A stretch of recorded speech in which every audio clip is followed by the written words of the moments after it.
Hello and welcome to Redfellas. Crazy game, huh? We, of course, are going to be chopping up Liverpool 4, Tottenham Hotspur 3. On your way in, guys, we ask you every week because it really does help support the channel. Hit that like button. If you like the content, subscribe and share it out to all your friends, whether they're a Liverpool fan or football fan in general. You see what kind of content that Grizz and the guys put out every day. So make sure you go and do that. Hit the notification bell as well, let you know when we're going live, and just prior as well so you don't miss anything. Guys, we'll go through the game, of course. We'll go through a bit of formalities as well. But how you guys doing? Bank holiday weekend for us all, I'm sure. So, Conroy, you feeling good?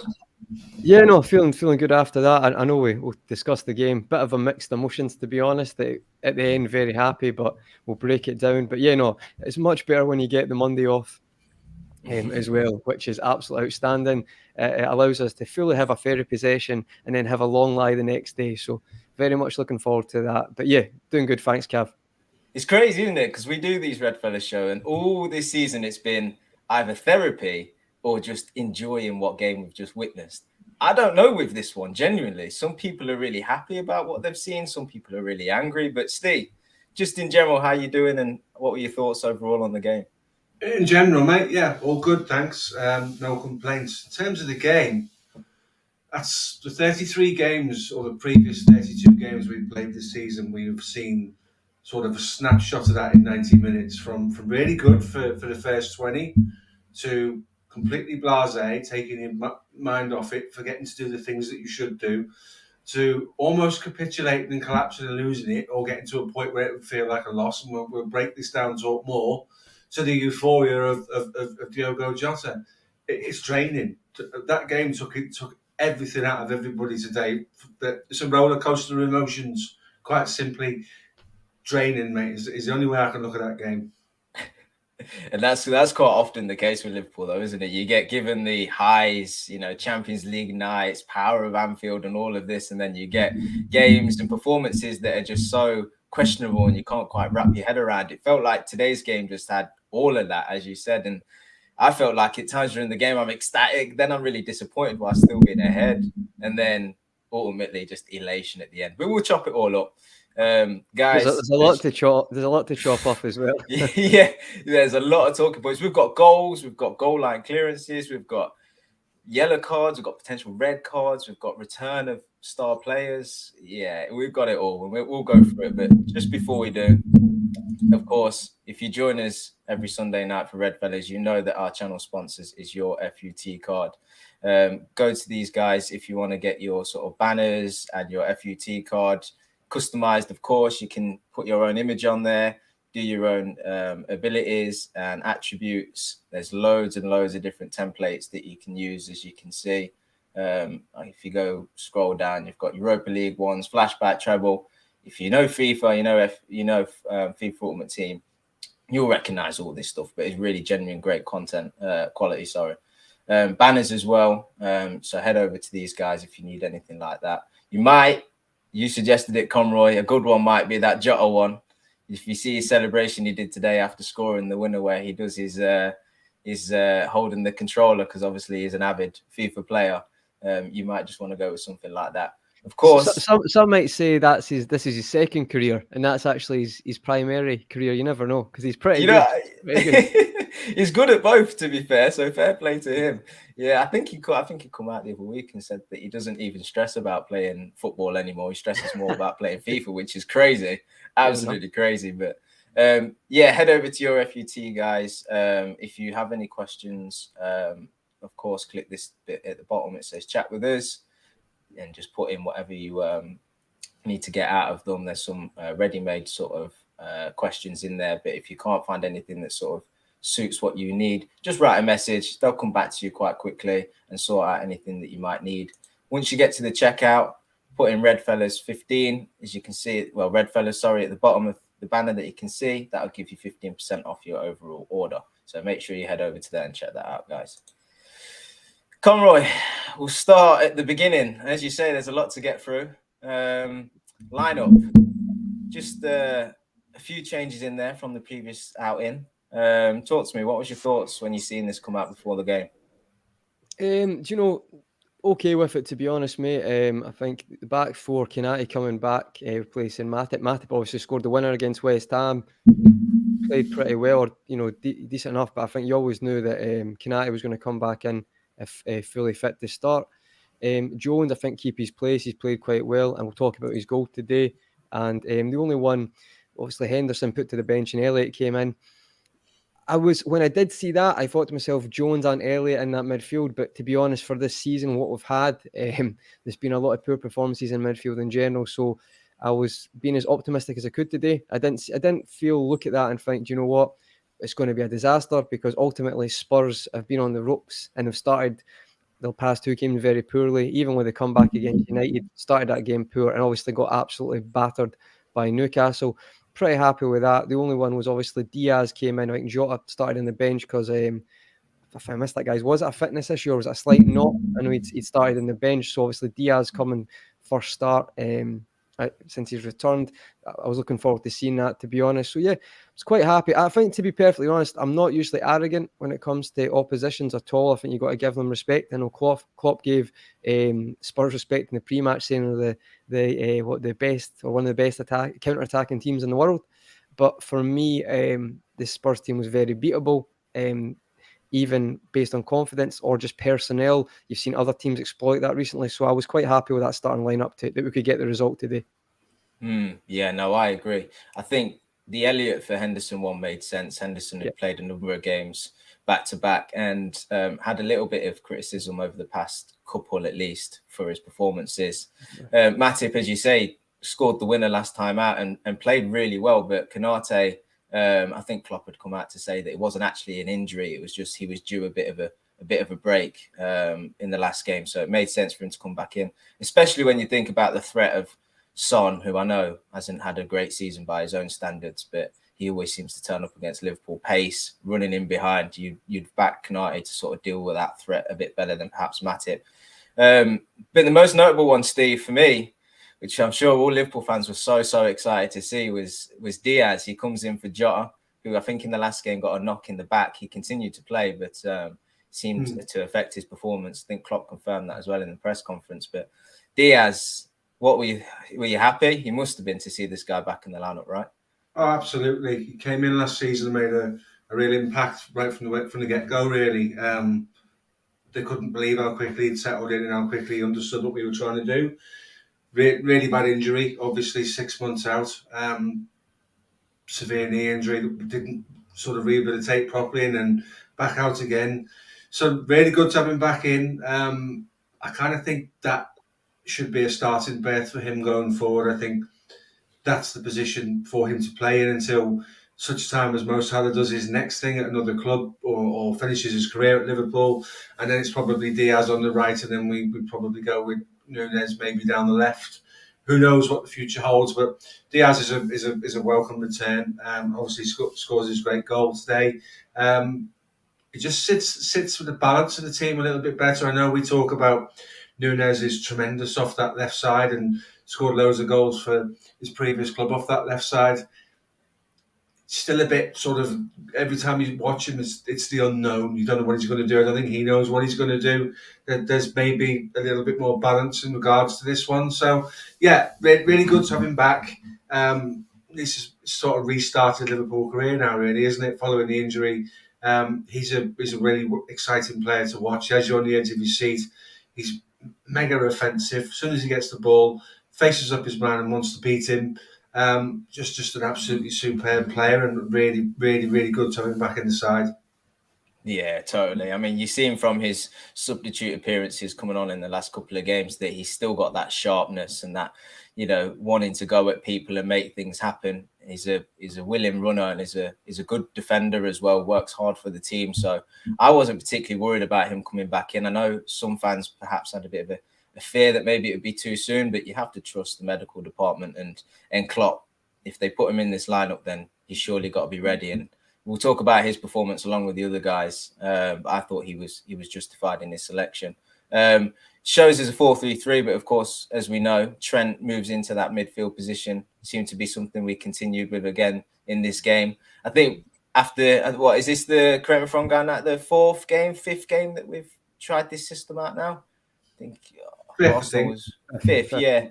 Yeah. So it looks like something we'll be sticking with. And to be fair, today was a good test because although Spurs haven't been playing particularly well, they have three really good forwards that are going to put that back line to the test, especially. And Son maybe would have exploited that area that Trent would have occupied. So I thought it was good to see, and it's a good test. I think as we sort of go into these games for the remainder of the season, yes, we want to sort of challenge as much as we can for the top four.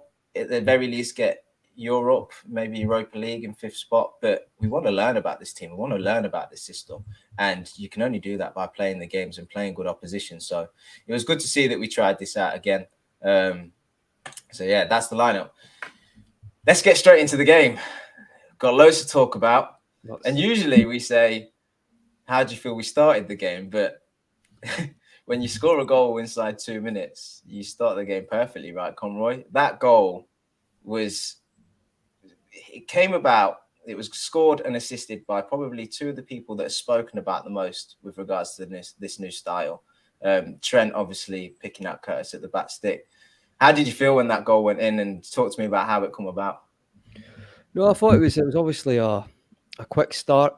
You can maybe say similarities to the way Newcastle last Sunday went at Spurs. I know they obviously played slightly different formation. They played a 4 at the back then and started with a 5 today, but felt like we wanted to try and get at them quickly, try and blitz them per se if possible. So I think we work it down the right. If I remember, Salah gets it, pushes the defence out to him. And then Trent, as you say, is occupying the inverted role in the centre of the park position, but he actually does end up at, he's kind of more used to right back role because he kind of is at that position for the moment. Gets it cut back, and I think it's, as soon as I saw it past him, I did see to the corner of my eye through the TV that you could see Jones was free, like more space than usual. It seemed is it Poro is the best way to pronounce his name. He kind of got sucked into the middle. So Trent plays a great pass, but to be honest, food and drink for Trent. He's played that for a long time now. He's got that in the locker. Finds Jones at the back post. And do you know what? The best thing about this goal for me is it looks like a confident finish. First time on the left foot. Connection's brilliant. It isn't off the shin. It's great. Left foot, low to the keeper, goes under Foster, but to be fair, I think he hits it that well that the keeper can't even react. It's past him before he can get a hand out. It's a great finish, and it's an absolutely stupendous start. And I feel like obviously that gets the crowd going anyway, but it's what you want, and it really was a great goal. And it just shows as well that we'll talk about the pros and cons of using Trent in this way, but at times you can go back to that position as well and still be such a threat. So yeah, it was a great goal. And do you know what? Fair play to Curtis. I've been listening to a few podcasts throughout this week talking about the sample size of games recently, saying, do you know what? Curtis is showing, he's ready. Not for me. We do this all the time. We need to calm it down a bit. It's a couple of games. We're always like, build up so high, and then as soon as they do one, we drag them back down. We need to keep a kind of medium effort here for me. And I think he's played well, but this was a really big moment for me for him because I felt like it showed that, a statement's maybe the wrong word, but it did feel like a very big moment for him to hopefully can kick on and maintain that form. So I was very happy for Jones. And I think you've seen it with his celebration as well, Cav. You could tell it was like a kind of, anger's the wrong word, but that type, you could see what's the word? Not exhilaration. You could just see it was like, I would say it was quite an aggressive celebration. It was maybe a relief to him to get that goal. So it was a great start. Yeah, I think relief, maybe just a bit of a justification of his selection. He's come in and he started the past 4 or 5 games now, and a lot of fans have been questioning why, because we expected a lot from him, and he has kind of staggered in his career mainly because of his sort of injury record and what have you. But Klopp's picked him for this new system, and I think he's been performing well. I've sort of lowered my expectation a little bit with him, not expecting too many goals or assists. But I'm expecting him to be, press resistant, keep hold of the ball well, be neat and tidy, and just facilitate some of the more offensive, creative players to go and do their work. A little bit Genie-esque, but I probably won't go as far as that because Genie was an exceptional player for us. But it's, I think, justification of his selection. He comes in and he gets that goal, so now he can at least get that sort of monkey off his back of being in the team and not really contributing with goals. He obviously did get an assist with the where he played it through to Jota in the couple of games ago. But yeah, just that sort of justification, that relief Yeah. to contribute, and also to get the first goal. You know, Liverpool for the most part this season have started games and conceded the first goal, and we can't. You know, we're on an uphill battle. Whereas we started the game well, we're passing it nice. There's a good tempo, which this system has provided us in the past few games. But to get that first goal is like, cool, build confidence now, get the crowd back on side. Steve, what were your thoughts on that first goal? Because Trent, it just looks like he just puts it on a plate for Curtis, but you shouldn't downplay the ability that this kid has and the level of that cross, because we see it time and time again. We kind of take it for granted, but every time he gets around that 18-yard box, you just know he's going to put it into a decent area or pick out his man. And that's exactly what he does, right? Yeah, 100%. And I don't think we should be talking with surprise in our voice anymore, because this is totally natural to this kid. He's got everything. He's got every pass in the locker, which is why I moved him into midfield. It's a big help for Liverpool. In terms of the goal, just absolutely superb. He makes Curtis Jones' mind up for him with the pass, and he's calm, collected, and he finishes it really well. Only one player, one fullback, I think, or one player's made 5 assists in 5 games in a row, and it's Trent, and he's done it twice. So it shouldn't be a surprise that this guy's an exceptional talent. I'm always reluctant to use the word generational, because I think you can use generational when someone's career is finished. So if we give you an example, R9 was a generational talent because in his era he was the best of his generation, which makes him generational.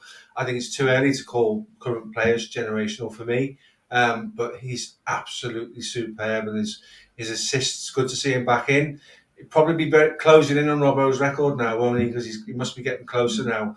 But to have 2 fullbacks with over 50 Premier League assists is absolutely ridiculous. And given his age, he's going to go on and make a number of assists that no defender or no one in his position will get anywhere near ever again. It's absolutely ridiculous. And as I said at the start, Cav, it shouldn't be a surprise to us that he's doing this, because he's got all the ability in the world, and this new role he's in keeps him interested throughout the game. He doesn't drift out of it. He doesn't become lackadaisical. He's high energy, high intensity, wants the ball all the time. You can put Thiago on the other side, who's arguably one of the best ball playing centre midfielders in the world, and Trent will still see the ball more than he will. It's just the way it is, and it's the way he wants to play, and he's going from strength to strength, but doesn't come without its issues, which I'm sure we'll get into a little bit later. Yeah, so look, we get the first goal, as you guys have spoken about, and then very quickly after that we get a second goal, which is just at this point you're thinking, brilliant quality. We come to expect this from Spurs. They conceded 5 early goals against Newcastle. They conceded an early goal against United, but you still have to go out there and you still have to put the ball in the back of the net. You still have to play well enough to do that, and that's exactly what we did. And the man to get it is the returning Diaz, and his celebration, you could just see that outpour of emotion. That's him just, telling the crowd, telling himself that all of that hard work to get back fit and get back in this team has paid off. And Steve, I'll come back to you. The ball into the box, but the finish, it's crazy, right? He's diving at it. And at the time, I thought he'd do well to get there. But not only does he do that, he gets his foot round it and puts it past Forster at the front post. Brilliant goal, right? Yeah, everything's brilliant. The ball out wide, I think it's to Salah.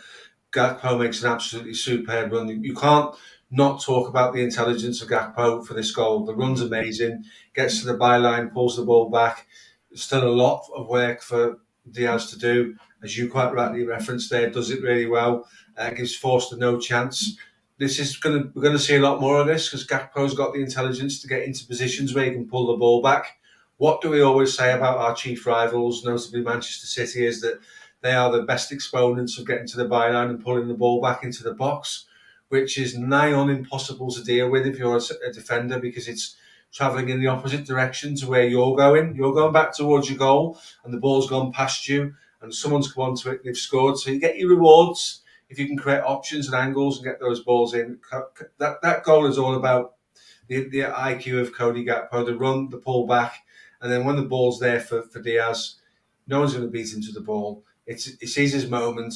Like you say, great technique, great finish, and it's kind of like, I'm back. That's a celebration. Just says I'm back. And I said before, you asked me about how good does it feel to have him back in the side. That speaks dividend. That speaks volumes. And dividends already being repaid for having him in the team. But I just wanted to say we shouldn't forget Cody Gakpo's role in that goal.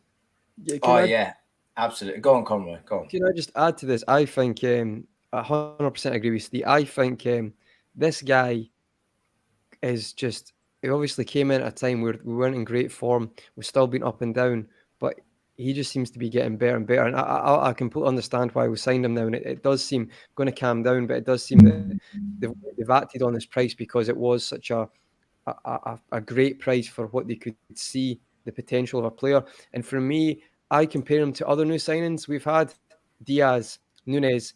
I don't think that none of them gel and link up as quickly or as footbally intelligent as Cody Gakpo. He just seems to be ahead, just seems to know where people are. And it's interesting that Diaz gets that goal, but I just feel like he puts things together so well, Gakpo, that maybe even taking him off later in this game was a mistake. We can go about that later because ultimately we're poor in the second half. But if you actually break down the amount of goals and assists, he wins the penalty as well. He's just having such a good effect in this team. And I feel like you can just tell when you watch him, he's got such a higher football IQ than other people in the park. Like, you can just see it. He just knows where he is. He knows where other people are. And I just think it's been a tremendous acquisition. I feel it could be a tremendous acquisition, just like my own mantra not to go too far. I think he's shown a lot of signs of why we purchased him. And yeah, I'm so impressed. Every game right now, I'm impressed with Gakpo. So I just wanted to add that as well. Yeah, definitely. I mean, you kind of forget that we only brought him in January because he plays with this team like he's been here all season. And of course, hasn't.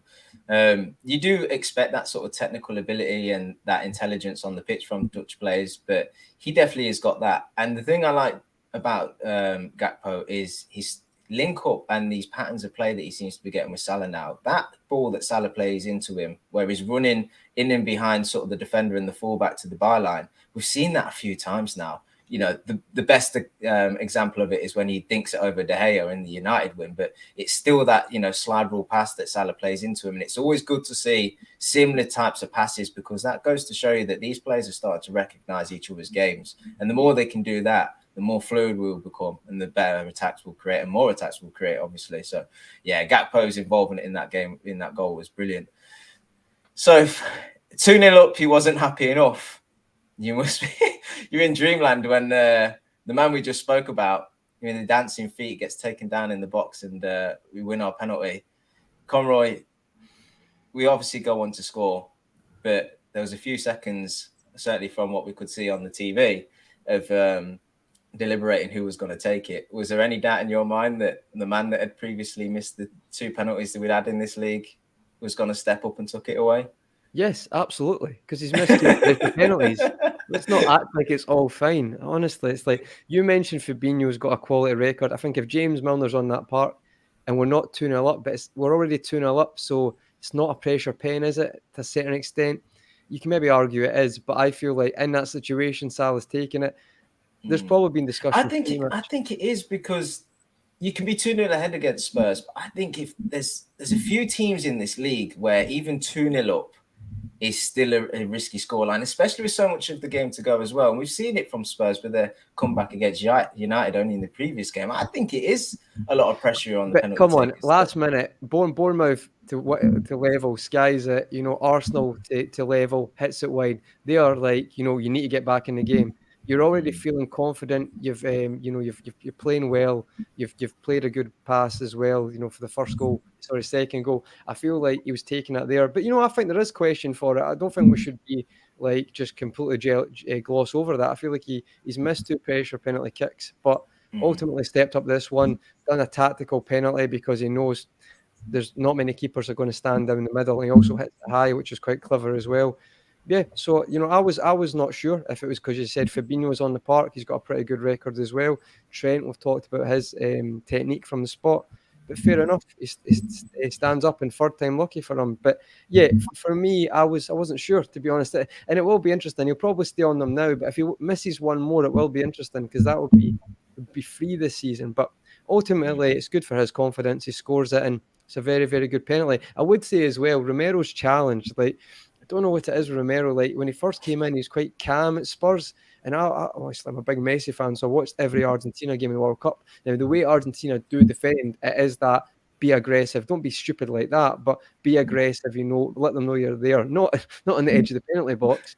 But it seems like as soon as he came back from the World Cup, it's like he's over-egging that, if you know what I mean. Whereas it was like, that works if you're all in it together and you pick your moments, but it's a brainless challenge. Like, why are you trying to slide in there? I think it's not just Gakpo. Diaz is just behind him as well. So it's like he could easily mistime that, which he does. And yeah, and ironically, the Tottenham player, when he makes a challenge that comes to Diaz, the other Tottenham player actually blocks the shot anyway. So it wasn't like last ditch, it was a very strange challenge. But yeah, very good tactical penalty by Mo. I'd actually like to see more penalty kick takers do that. I don't know if any of you seen the Emi Martinez thing during the week with Ian Wright, when he said as soon as he saved the penalty off Kingsley Coman, he said to Dybala, hit it down the middle, because there's no way a goalkeeper is going to risk being embarrassed by staying down the middle in the first pen following you saving a penalty. So I think in those situations, it's like just hit it high down the middle. It's very rare you see a keeper, especially if they're 2-0 down as well, stand in the middle for a penalty. So I think it was a very good tactical penalty by Mo, and 3-0 up. We're loving life. We're thinking, could this be another Newcastle like last weekend? Let's, I was going to say stand on their neck, but that's not a very good analogy. But, keep the gas on, keep pushing. Ultimately, that didn't happen, though, and we'll discuss that. Yeah, exactly. Just on the penalty, when I was watching it in my head, I'm thinking, just don't go down the middle. Don't go down the middle. I'm thinking you've missed the previous two. The easiest thing would be to go down the middle and make sure you get it on target. And that, surely, if Forster's done his homework, he would know that you'd do that. They don't know, though, Cav. Keepers don't do it. They'd rather, like, I'm sure there's some, but like they look stupid, even though it's not a stupid tactic. But see, when someone puts a penalty in and you stand down the middle, I don't know. It seems to be a psychological thing, but listen, it worked, mate. So my favourite one is see when you hit it hard and it's just like, but just raise it a little bit, like what Salah done, but he passed it. I like that one because it's like, even if the keeper does stand, they may not get it. But listen, I think it was a very smart penalty, to be fair to Mo. I think it was quite an intelligent kick, and you were obviously panicking when he seen the direction, but he lifted it, and I was like, "Don't lift it, don't lift it." It was a bit higher than I think he meant, by the way. I think it was a little bit higher because it was great, but it was just a little bit higher than I think he planned. But great penalty. Yeah, and it gets that. Not monkey off his back, but he missed his previous two. It's important that he just steps up and tucks it away. It puts to bed the question of who's going to be up and that we take moving forward. It will be for now. On the pitch. For now, yeah. For now. I think if Mo's on the pitch, he's probably going to be taking him. Yeah. 3-0 up. Spurs look like they don't know what they're doing. They're being Spurs again. Defenders are all over the place. I think they said in commentary, it's gone from a team that would usually press high up the pitch and with multiple players to a team that's been taught how to drop deep and be a bit more pragmatic. And now they're caught up in between not knowing what to do. And they said they don't press because they don't have triggers, which I think is quite true from what they said on commentary. We were just controlling the ball. We were knocking it around. We were creating triangles. The tempo was good. Everything was going great, right? 3-0 up. Crowd are on side. I think even the Spurs fans started to leave at 3-0, some of them. The rest of them were chanting, "You're not fit to wear the shirt." And you're thinking, this is great. We've not had many good games to enjoy this season, but we're at Anfield, the new system, players back fit. This is exactly what we want. This is the Liverpool we know and love. Well, on that, Cav, just quickly, just wanted to ask you a question. See, when it hit 3-0, and Steve, to both of you guys, did 7-0 Man United just start ringing in your head? I know that was obviously second half, but that was actually my first thought. We've hit 7 this season. Can we go and maybe not hit 7, but really go for it again? What was your thoughts at that moment, Cav? Yeah, I'm thinking exactly that. I'm thinking two things. I'm thinking go out and get the goals because, as I mentioned earlier, Spurs can come back into games. They're stronger in the second half, and they can get goals. Son's not played particularly well this season, but he's always a threat against Liverpool. His runs are always good. See, especially the way we play. He's always quite clever with his runs, and I agree. Exactly. That's a good point. Exactly. He was always going to get chances in behind. It was just a case of whether Alisson could, stop him one-on-one. And then obviously the threat of Kane is always there, dropping in deep, picking his head up, picking out his teammates, always gets a goal, usually against Liverpool. And then Kulevski, he's been out through injury, not done particularly well since coming back, in my opinion, but he is still a good player, left-footed, comes inside, links up with the other two guys up there. So they do carry a threat, and they've shown that they can score goals. So I'm thinking that we need to get more goals to sort of put the game to bed, crazy enough as it sounds, being 3-0 up. But also I'm thinking, yeah, why not? You know, we're at Anfield, we're feeling confident, the tempo's there, the rhythm's there, you know, we've got options off the bench. This is all really feeling good, you know, and we're enjoying this. Why not continue just to make this a bit of a wrap? But Steve, I'll come to you.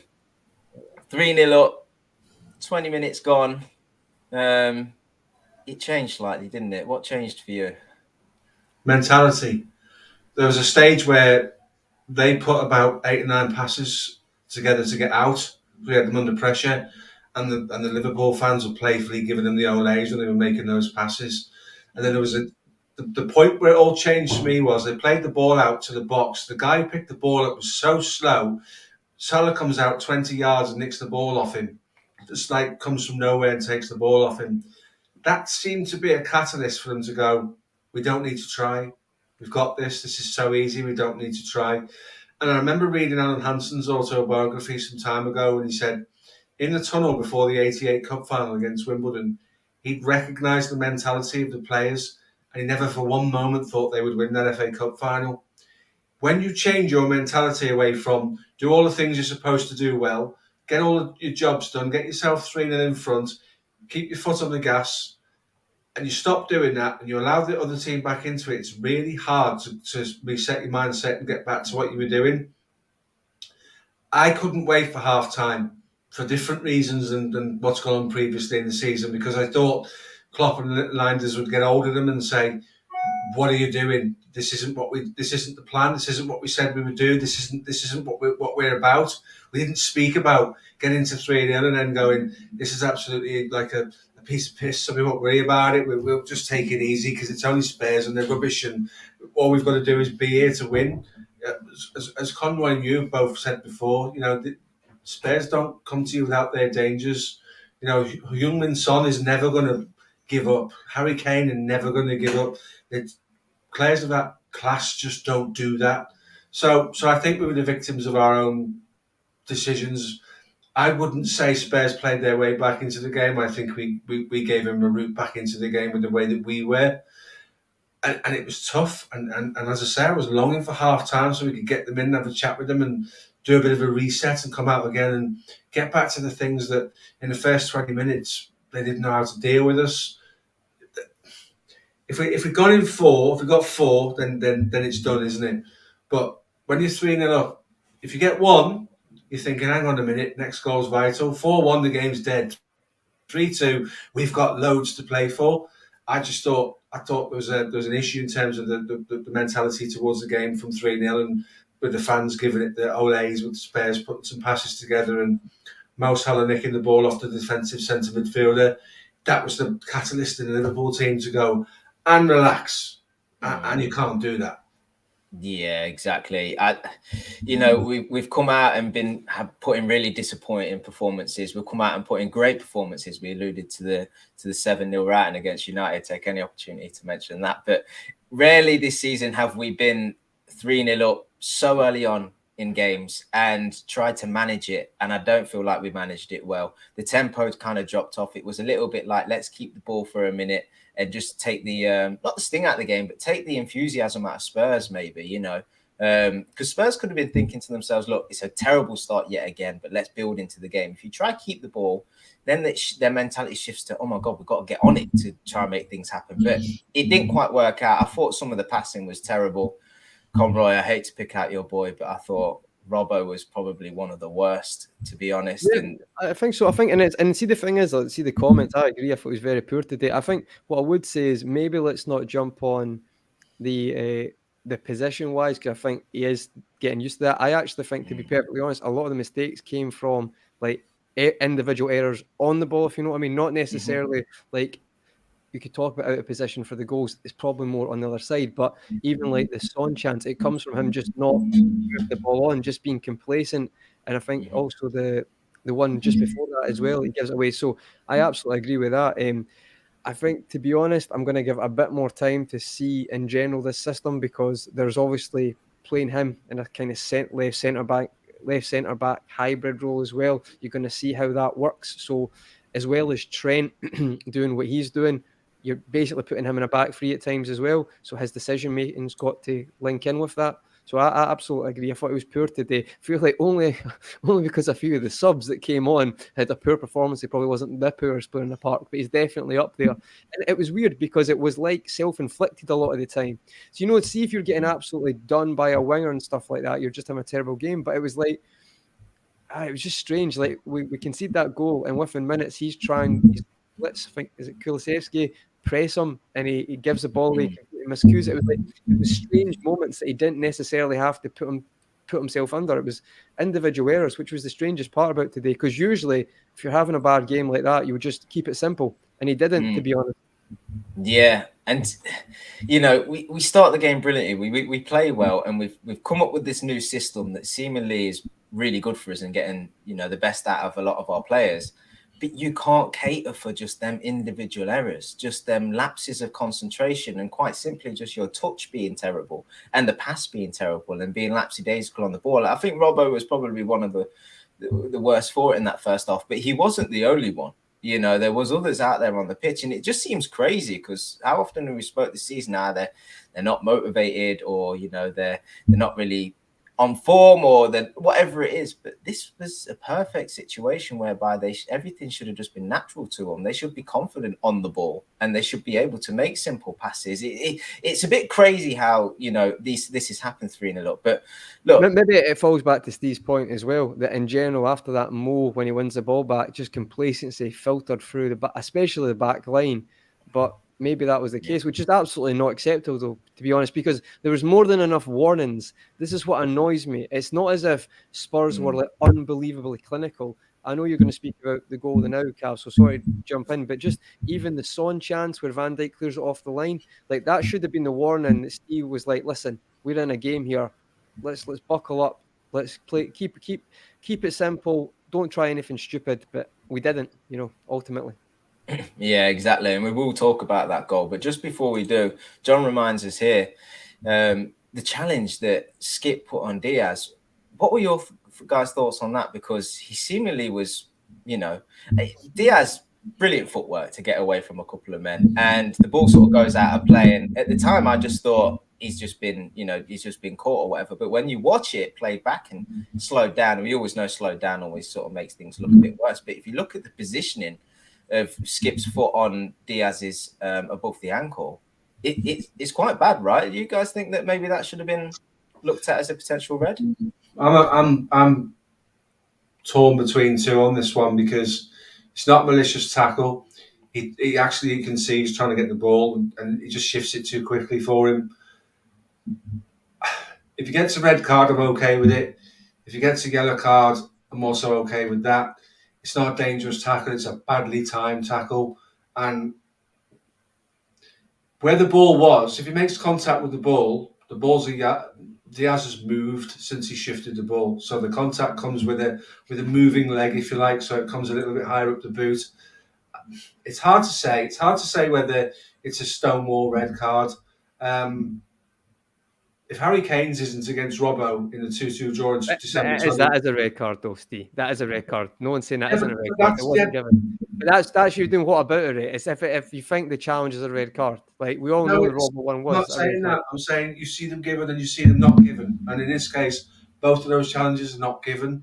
So based on previous experience, previous history, you could go and find 50 challenges like that in the Premier League this year where nobody's been sent off. We're back to a lack of consistency again, aren't we? I don't want to get bogged down in the rules of the game and how VAR interpret them. But I'd even asked to go and have a look at that and he'd sent him off. I'd be sitting here now saying to you, I'm okay with that, because even a badly timed tackle can be dangerous. But it wasn't over the top of the ball. The ball wasn't there. He shifted it, so he caught his foot. And he's moving that foot as well at the same time. So I'm not making a case to overturn what should be a red card and say it's definitely not a red card. Either or, I'm just going to sit here and say it's down to individual interpretation on the day from the match official. It obviously wasn't an error made by otherwise he'd been asked to have a look at it. It isn't a dangerous tackle. It's just a really, really badly timed tackle. And we'll get onto the same guys involved in something in the second half, which I also have a view on that. But I guess if it's one way or the other, if we're sitting in our saying it's a red card, I'm saying, okay, the match official thought it was sufficient enough for a red card. If he doesn't, then you just get on with it, don't you? Yeah. Thoughts on that, Conroy? You agree with Steve? No, I think Steve actually summarises that quite well. I think sometimes it's frustrating for people to do that, but ultimately, some decisions is subjective. That you can say what you want, right? And I agree with Steve about consistency, but it's a bit like in that situation, it's like for me, I thought it was a red, and the thing is, I sometimes think the way they look at it is it's how it's going to sound a bit mad, but how high the boot goes up, and because I think they do have to take into consideration, right, where it's coming from. And the challenge before it. However, I think you're seeing the season, like, and I'm one I agree with this. See when people say that but he's going for the ball, and I'm not saying Steve's saying that now, that annoys me as well. It's like professional footballers, right? You can't be reckless in certain situations. I'm not saying Skip was in this instance, but I see that a few times this season. It's like if you've seen the one in Scotland a couple of weeks ago, there was a big debate. But if I showed you guys this clip, you'd say it's definitely a red card. But that's Scottish football. That's another can of worms we can discuss. But I tend to agree with Steve. Personally, I do think it probably should have been a red because it's just the way he catches him. It could potentially be an ankle breaker. And I think, as you say, some refs will look at that and say it's a red. So for me, it was. But I do understand why VR's not got to the ref to change it, because you got to remember, we can't say we want it free-flowing and not to interrupt the game too much, but at the same time want to stop and start for every decision. So we have to kind of pick a medium here. And I feel like, for me, I probably think it was. But I do understand what Steve's saying, because we've seen ones. I mean, there's a few bad examples, but we've seen ones specifically at that level where it's not been given and somewhere it has. So I do understand. What about you, Cav? What did you think? I think it was fortunate that it was over the top of the front of Diaz's foot as opposed to the side, so it didn't bend his ankle in any way, because then you're doing serious damage. And I think that's the main thing, right, is Diaz come away unscathed. I think, yeah, it's an orange. It's an orange, isn't it, really, for me? I don't even think it was given as a foul, which was the most frustrating thing, you know. At least recognise that, you know, he's not got to the ball and he has, you know, hit the man. I think he has touched the ball a little bit, Cav, so I think that's caused the confusion for him. Not like winning it straight, but I think there's been a bit of I think I may be wrong, by the way, so I might have got that one wrong. I've watched a lot of the highlights, but I can't remember that one. So that may be the reason that's caused it. But I just say ultimately he's fine. That's the main thing. And you know, sometimes in football there's no maliciousness, but it doesn't really matter. Like, you can't determine if someone's got the intent in their head. You know, it just sometimes they've got to judge what they see. So, so orange is a good answer. We need to invent an orange card. Don't start. We don't need any more. VAR is difficult enough to try and understand what they're doing at times. But look, that happens on the 35th minute, I believe. And like you say, Liverpool's performance dropped slightly. We got a few warnings with the Van Dijk save off the line from the Son shot. Son got in behind. Kane got in behind. A few are offside. So you probably should say that's just good positioning and defending from Liverpool. But it gives you this feeling in the game that, hey, we're not home and dry. Spurs still have chances. And look, they get a chance. And as I mentioned earlier, this guy always seems to get a goal against Liverpool, which he did again. Kane on the 41st minute tucks away a goal. But it's a simple finish, takes it well. It's more the lead up to the goal, and I can already see this being plastered all over social media. Van Dijk against Perisic. God, Steve, talk to me about it. How did it come about? Van Dijk's involvement in it, Robbo over covering maybe. Always round it just looked too simple, right? I said before about this new position we've got with Trent doesn't come without its problems, and one of the problems is we can kind of look what looks like a load of 8-year-olds playing football, where they all seem to gravitate to where the ball is, and we shift all the way across to that side of the pitch. And you know, we do have to have the conversation, and Van Dijk's addressed this week. about his defending this season. He's a big lad. He's a powerful lad. Is he second guessing his physicality at the moment because he's not winning the ball where he should be winning the ball? He's getting pulled out of position. He's going into places he doesn't need to go into. Kind of disappointing. And I think if we do buy a centre back in the summer, right now it's him that's probably under threat more than Khanage in terms of who that centre back applies the pressure on. The back to the goal doesn't need to do what he does. We don't need to be all dragged over there. We've seen this time and time again. We saw it with the goal in. There was a goal last week where the guy got a deflection off Robbo and it squirmed in just past Alisson. We're all getting pulled across. Now, because of playing Curtis Jones, who is essentially a left winger turned into a left-sided centre midfielder, his first thought isn't to see danger. His first thought is to be on the front foot. That's why Klopp likes him, because he's brave. We don't particularly have a ball-carrying centre midfielder who picks up the ball and runs at people. They tend to knock it off sideways and try and use the width to create things. He's a bit more dynamic. He's not necessarily picking up late runners into the box and things like that. How does one of the world's most dangerous number nines find himself in that much space where he can actually pick a ball out coming down out of the air and score with he can actually take a touch and play it sideways if he wants to. He's got that much time to deal with that. There's nobody at home. And we talk about, and Conroy's right, we don't have a big enough size of sample size and example to look at how this system works. I suspect this system is going to find a few flaws in Andy Robbo's game as well, because do we go with 3 centre-backs if we're doing this and have a centre-back that can cover as a left-back like Joe Gomez used to when he first joined the club? That brings into question Andy Robertson's position in the Liverpool team. So he's got a lot of learning to do. He's got a lot of development to do for this system. But we've got to stop being drawn to the ball, and seasoned international professional footballers have got to stop jumping out of positions to try and engage the ball. If the guy in the right-back position doesn't deal with it, that's who gets the bollocking in the changing room at half-time and in the training ground on Monday. If the guy at right midfield allows someone to run off him, that's the guy who gets both barrels again in training on Monday.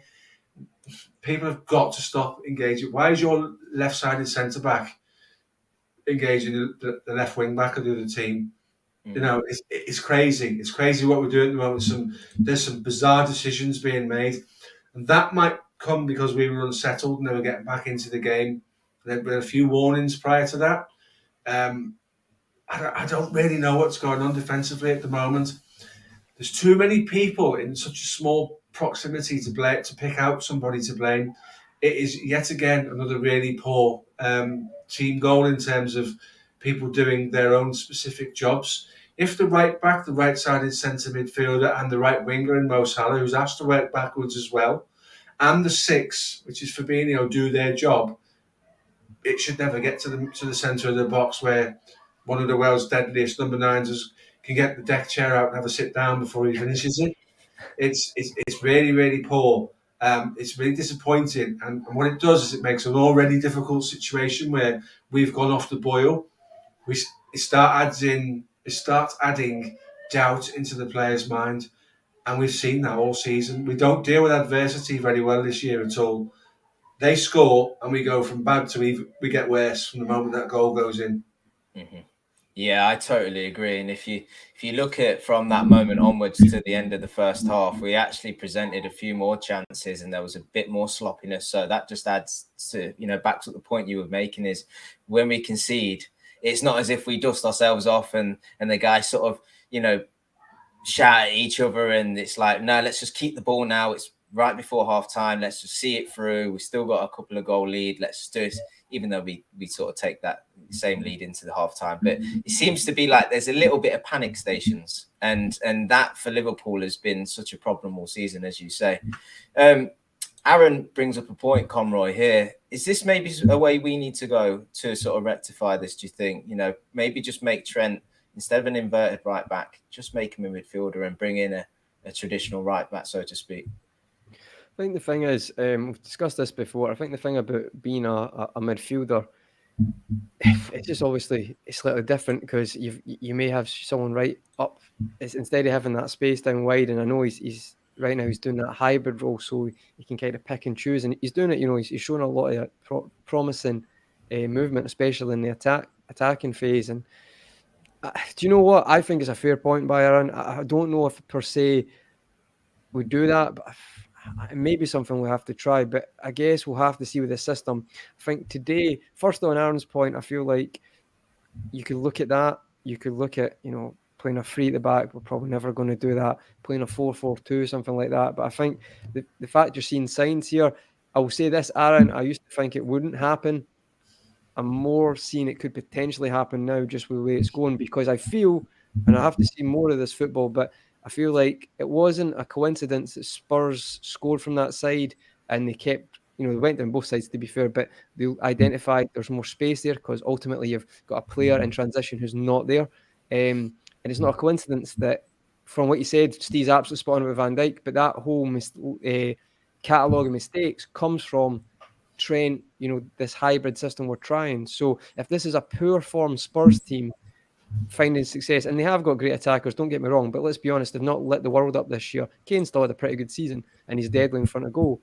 Then what's teams in form going to do, especially with identifying that, to really focus on that. So we may have to see till the end of the season and look at that as a good, what's the word? I always say sample size, but a good experience of how that goes with the system and how good we can get it, because we're obviously still learning it at the moment.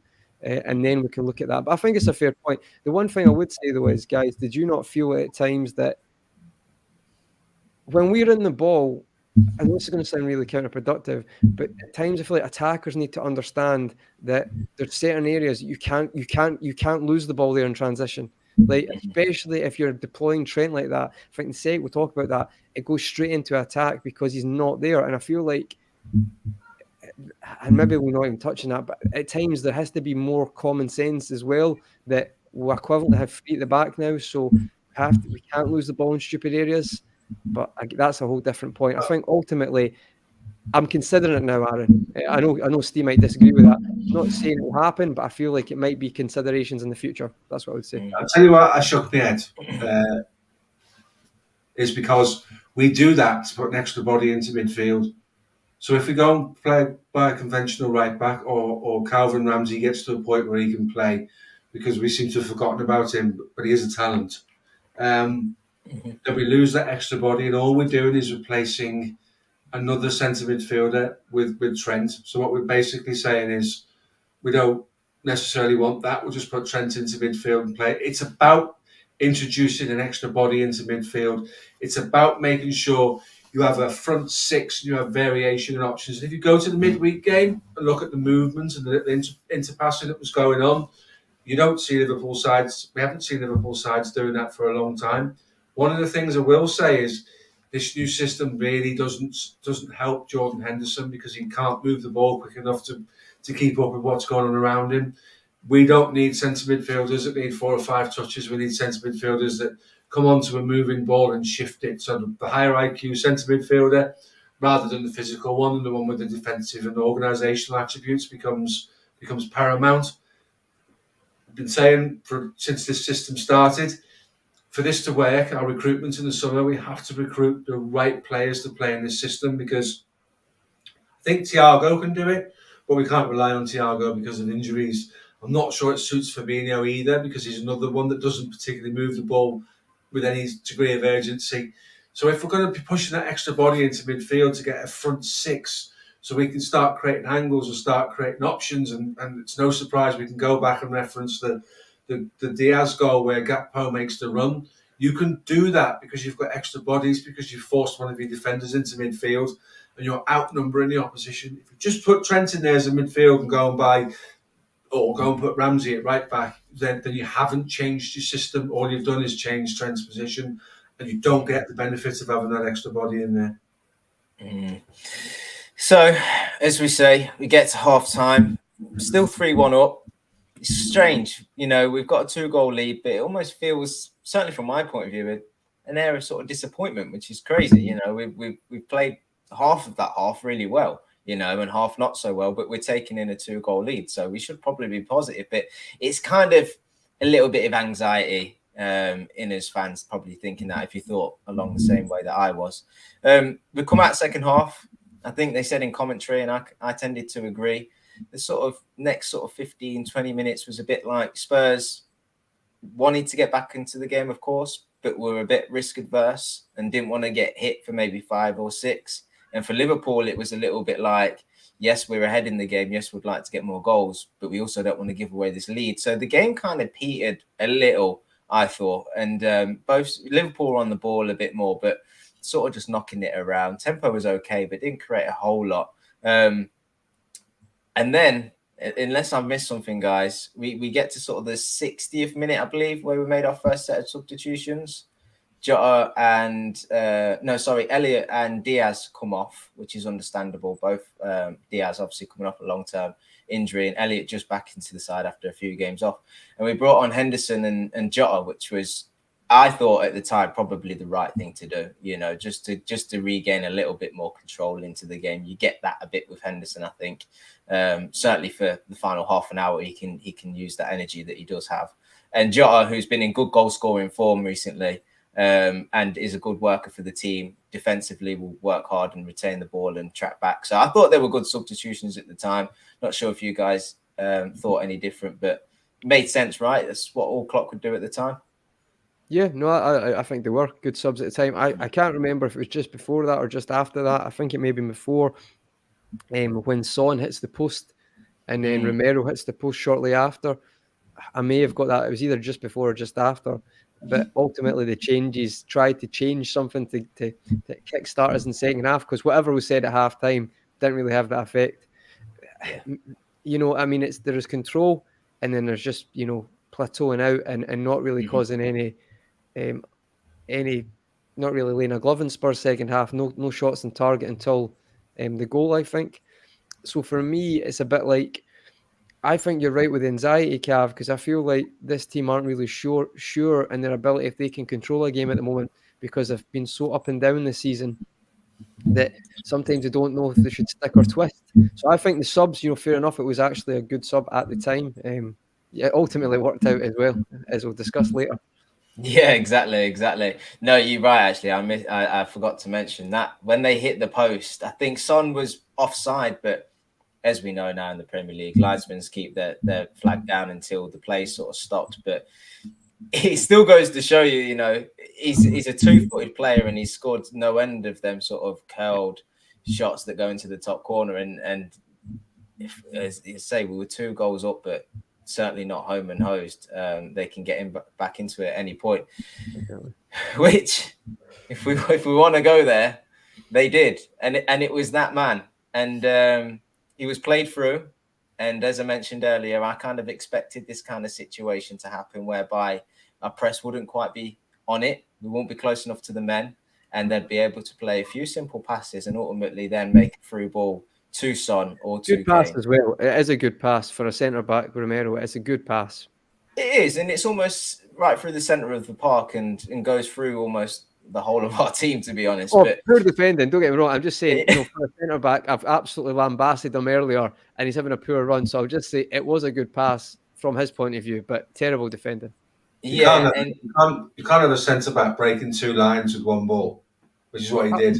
Yeah, and how does he get that space? Because Trent's running back, because we gave the ball away from a stupid pass as Trent's pushed up, and we'll just like tried a pass that was never on, and I think a clearance lands at Perisic. So that's what I mentioned earlier. There's got to be consideration for that when we're in positions as well. Too blasé about the past, not being ruthless. Sorry, Cav, on you go. Didn't mean to block your flow there. No, but look, Son gets played in. It's a good through ball. It's actually really well timed, and on this occasion, Alisson isn't too far ahead to come and sweep up as we like come to expect. He's got enough time to take a touch and then just and slide it in past Alisson, and it's a good finish. In fairness to him, finished it like he's full of confidence, which I don't think he is, because he's not had a great time up until now. But who do we blame for that goal, guys? Is that just the press not being on it? Is that just the shape just quite being off? I mean, I'm trying to think about the build up to the play, and I thought at the time Khanage was stepping out a hell of a lot, which is fair enough because he has to go with the man if the ball's into Son's feet or whatever. But I did feel like at times he was sort of following his man into midfield, and And I was a little bit concerned. You could kind of see the signs that if Spurs were able to sort of just knock the ball back and play it around, they could maybe exploit that space in and around him. And if you consider that Trent is further up the pitch, that's a lot of space to play into, which is, I'm not sure if how that goal came about, but I thought that may be one way we would be fat out. So who do we blame for that goal? Is there anyone to blame? Is everyone to blame? What do you think, Steve? I think Conroy's right. It is a very good ball. In fairness, it is a really good ball. If our centre backs are doing that, which we've seen Van Dijk do loads of times, we're buzzing off it. To be fair, the lack of familiarity with what we're trying to do as a system at the moment. We talk about muscle memory and patterns of play and things. There's probably again 2 or 3 people who are not doing their job particularly well. With the system we're using, you see Fabinho more on the right-hand side than you do on the left as a covering central defensive midfielder. So really, when you think about it, both him and Trent should have been in that pocket of space the ball travelled through, because Son scores off Kanate's position, not Van Dijk's. So it's down our right-hand centre-back side. It's hard. It's really difficult. You should give credit for the pass. There's an opportunity. It's like threading a needle. It's a really good pass. Another day doesn't make it. It did. It paid off. It fell to Son. He does the business. Can't really blame Alisson for that. One-on-one, a centre-forward's got an awful lot of area to put the ball into. He does so well ordinarily in one-on-ones. So there's no criticism for the goalkeeper. Can we do more to cut the pass out? Can we put more pressure on Romero? Possibly. Are we playing hold what we have, which I think is a really, really dangerous thing to do in football matches? Yeah, we probably are. So we sit off, we allow him to have the ball because we have this idea in our mind that he can't hurt us. You give a centre-back the ball 15 yards in front of his box and you think you've got your areas covered and you think to yourself, nah, he can't hurt us from there. There's living proof today that they can and they do. So, as long as we learn the lesson from it, we recognise it and we tweak the position of the 2 guys on the right side of that centre midfield 3. There's no way they should be feeding it between Trent and Fabinho, between Gakpo and Salah, and between Van Dijk and Konate. That should never be happening. So if you wanted to be hypercritical, it's another poor team goal. It's another poor team goal in terms of our positioning. But I think in this case, you've just got to say it's an exceptional pass from a centre back that we just didn't read the room. We didn't think he could hurt us from there. And as long as you learn from it, maybe you don't need to psychoanalyse it, start digging out people. It's a great pass. We can do better. We can be in a better shape. We learn from it. We don't do it again. For me, that's pretty much as far as I would go if it was me. Yeah, I tend to agree. So look, it's 3-2 from being 3 goals up. It's now squeaky bum time. The game's sort of we're on I think that was the 78th minute, I believe, 77th minute. So there's still 10 minutes plus, 13 minutes plus stoppage time to go. We've conceded 2 of the most recent goals. It's looking a little bit worrying, right? The next incident, Conroy, I'll come to you. It's quite a simple question. Is that a red card for Jota when he kicks Skip in the face? Yes, got to be a red card. You can't sit on the fence here. Like, I'm not going to put Liverpool, but it is. Ironically, I actually had to do something during the game, like for 2 seconds, and that's when that happened. So I actually only seen it after the match because I only see Skip have the cut after it. So when I've watched again, it is. You can say he doesn't mean it, as I said before. That's all well and good. There's no malice. That's fine, but it is irrelevant when you're making a decision. And I don't understand how VAR can look at that, because I can understand how the game's flowing, you might not see it from that angle, but you can't stud someone in the head. I'm going to be quite transparent and honest with my analysts from the earlier challenge. That is a red card. You can't. We see it with Manny against Ederson, and I'm sure a lot of Phil fans still agree with that, but it's a red card. You can't go that high and connect with that. If you see a lot of similar challenges like that in other leagues or this league, it's usually a red card. So for me, that is. What about you, Cav? Do you think it's a red card? Yeah, I agree. I think it is. I think he's honestly gone up for gone up for the balls. He does get the ball, and Skip leans his head into it. But I think it's reckless. It's reckless. You can't be reckless in this game. You're a paid professional. You can't be reckless. We forget it's a position not to be reckless, and it is. I think once you make contact, like you say, you're endangering the player. Quite obviously, you've seen Skip, get a mark on top of his head, and you saw the blood on the shirt and stuff. Ryan Mason, bless him, in his black hoodie, looked like he just sort of rocked up and from nowhere starts, bantering around on the sidelines. I mean, in fairness to him, he's obviously a Spurs lad, and he's trying to get the best for his team. But he spent most of that game just frustrated at the officials and banding around. But it just made me laugh because he's in this black hoodie, and I'm just like, he could be anyone from the stands, couldn't he? Yeah, that seems to be the way, though. That's the kind of Pep Guardiola effect, and even Klopp, to a certain extent, wears the trackie. Pep just wears like a cardigan. It seems to be that's the modern. Well, even like Nagelsmann, more casual. It seems to be the way of it. But I think it's like, for me, it is a red. I think in the comments, King Hoddle says intent is irrelevant, and that's it. Intent's not on the rules, so it really is. You know what, boys? Let's be honest, right? You can't go around headbutting people. It's definitely a red card, isn't it? So we're unanimous on a Liverpool podcast that our player should have got a red. Someone's got to throw up some someone. Play devil's advocate here, and why do I have to have the goggles on? I'd seen someone put on Twitter that Skip should have been sent off for headbutting Jota's boot. That's the point.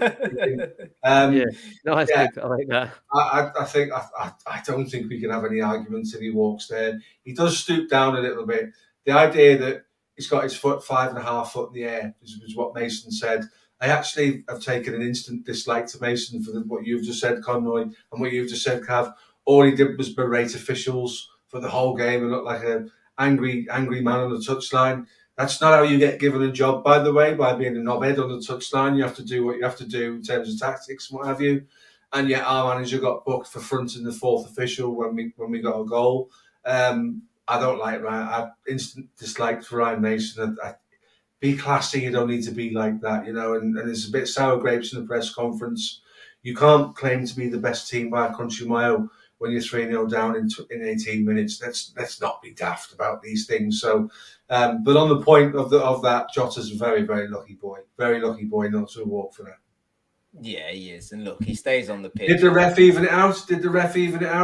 Did he think about the previous thing and go, maybe I could have done, so maybe I'll err on the side of caution with this one? Who knows? Only he knows. That shouldn't be a factor anymore, Steve, because VAR, he shouldn't have a conversation to say even out. VAR should just say, look at this. And so it should, I get what you're saying, but it should take it out because genuinely, right, I can understand. I feel like a lot of people think they talk about decisions, but the speed of games nowadays, it is easy to miss certain decisions because even from the angle of the player, you don't see it. The lines person doesn't see it from that angle. So like you can understand that, but this is the one that gets me is like, and I don't criticize as much as a lot of people because I think we're just ready to throw any official under the bus, to be honest, because it's just a cultural thing when it comes to football, to be honest, which has to improve. But in general, I don't understand how you can be in the room and see that and not say, no, you need to have a look at this because he's down as well for quite a while. So that's the one that gets me. I don't really get that. And in general, I know we're going to speak about it, but like I don't understand why there's actually some refs who've actually improved quite a lot recently or have actually not been as poor previously, and you've got the two good ones in this league. I don't know why they're not on this fixture, to be perfectly honest. Like your Mike Oliver's, Anthony Taylor's, like, because to me, they are big six fixtures. They should get them. I don't know if it's maybe Newcastle's rise into the top four is maybe affecting Oliver's position, something potentially like that. But I feel like I'm not going to go into too much, but Tierney and Liverpool, even if it's not based on field actions, which there is usually something, there's obviously a bit of animosity between Klopp, Tierney, and the other way as well. So it's like, it just doesn't seem like a very good match to why this is a continuous matchup. Because I think was Tierney not the Arsenal ref as well? I might be wrong there. I think he may have been. So I don't know why they keep putting them together, to be honest, but you feel like they maybe keep them apart going forward, but we'll see. Yeah. Next incident, and again, it kind of links quite nicely about refereeing decisions. Richarlison comes on the pitch to a chorus of boos from the Liverpool fans, of course, being an ex-Everton player and all-round, well, I'm not going to use the words that I want to, but we all dislike Richarlison, right? He comes on the pitch and you're kind of thinking, God, he hasn't scored a Premier League goal all season. Absolutely written in the stars, mate. You know, he hates playing against away. Liverpool. He loves to be that guy that winds up the crowd or whatever. And we'll get to his goal, right? Unfortunately, we have to speak about that. But before that, actually, he tries to claim for a penalty when Khanage sort of has his hands around him. What were your thoughts, Conrad? You think that's a penalty? Yeah, I think there's a good chance that should have been a penalty, to be honest. Or at least I do not know what Khanage is doing, given like even the option there to hold. Like you can touch, maybe you get contact, but that was too much for me. I'm not saying you're definitely going to give it away, but I feel like it was a bit needless to even do what he done there, you know. And I think potentially that could have been a penalty as well, to be honest. I think Souness was convinced it was. I've seen ones like that not given, especially you've seen obviously Salah this season. It was just the way Khanage went about it. You know, you get close, you get contact. Centre backs do that all the time, but it's because he had his hands on him so long, and the way he kind of done it is like as the cross comes in, it looks like he's impeded him enough to stop him getting near the ball, which could easily have been given as a penalty. To be honest, I'm kind of on the fence. I feel like 50-50. I've seen some like that not given. So again, but if the ref gives it, I wouldn't turn around and say that's definitely not a penalty. So I think we may have got away with one there. Yeah, Steve, you tend to agree? Yeah, I don't think it helps himself because it goes down like he's been shot by a sniper in the stands. This is just something that's said all the time. I think there's ways and means of drawing attention to people to say I've been fouled. That's not how you do it. And unfortunately, as we know, with players we've had in our club in the past, sometimes reputation goes before you. And Richarlison is a shithouse, let's be honest, he is. And he does all of those things to try and gain favour. And it doesn't go down very well with referees. It doesn't go down very well with opposition. But ultimately, if he stops, stands and throws his arms up in the air and says, I've just been impeded, that's probably an easier way to draw VAR's attention than to launch yourself at the floor when you're 6 foot tall and you go in the gym every day and you look like you've been poleaxed by, you know, he over-egged the pudding, shall we say, in terms of his reaction to it. And I don't think that works in players' favours. But again, similarly to the Jota position, if we're sitting here discussing they had a penalty, I don't think we'd have too much of an argument to say, no, we thought that was wrong, because you can't put two hands on someone in the box. Yeah. Graham Souness said it in his summary. He thought it was a penalty, and it's hard to disagree. But clumsy. It's very clumsy, isn't it? It's just like Khanage.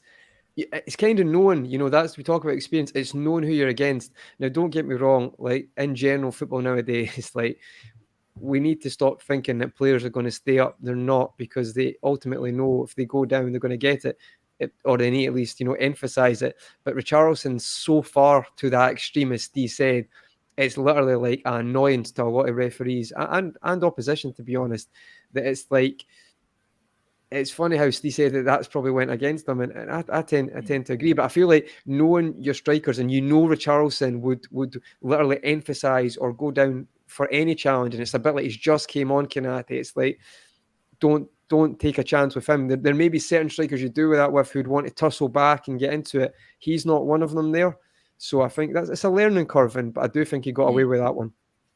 Yeah, I think so too. I think Khanage, I think he had a bit of a hit and miss game. I think at that point in the game, he was a little bit, you know, giving away some fouls. And I thought he struggled to know what to do with Son when he was getting the ball and dropping into midfield. He was going with him, giving the foul away, got the yellow card.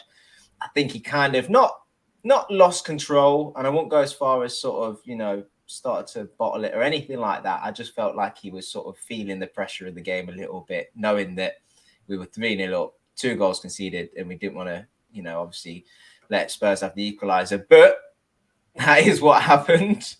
And it's that man we just spoke about. It had to be, didn't it? It just had to be. It had to be him with his first goal in the Premier League this season at Anfield, for the equaliser in front of the Spurs fans. And yeah, look, Steve, what do we want to say, right? It's a free kick given away. It's the line's actually really good from Liverpool, but it's that man Nunes at the back stick who just is a yard and a bit further back than everybody else that just keeps him on side. I don't want to go too much into Nunes and his understanding and his, he's not had good substitute performances since of late coming on. Klopp said he's got to learn the new system. Obviously, the language barrier doesn't help. I don't want to go too much into that, but ultimately it is him and it is his sort of lack of discipline in staying in that defensive line and trying to play him offside.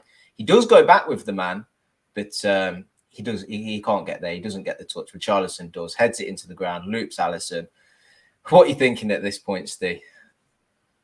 At that point, that feels worse than getting beaten, conceding there for a 3-3 draw from 3-0.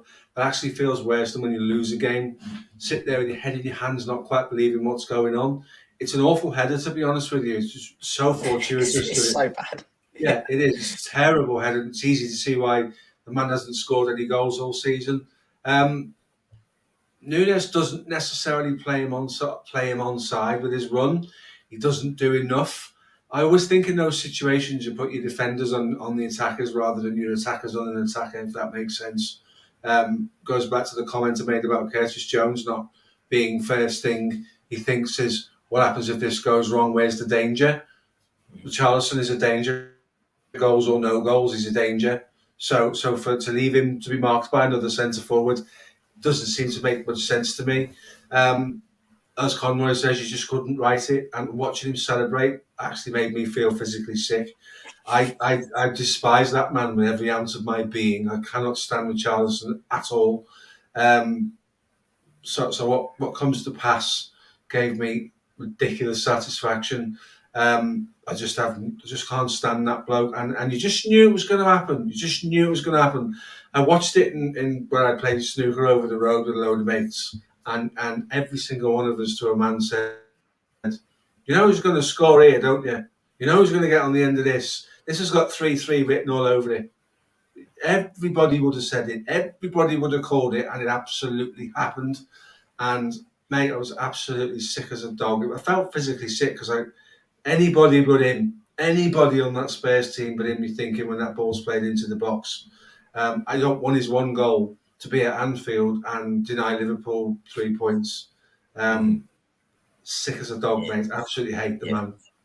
Yeah, and to make it worse, he does his awful bloody pigeon celebration with Son. Son should, I don't know why, and just if you're his teammate, let him do it on his own. Don't join him. Don't encourage him. I think Son, I don't know. Son just seems to just, be there.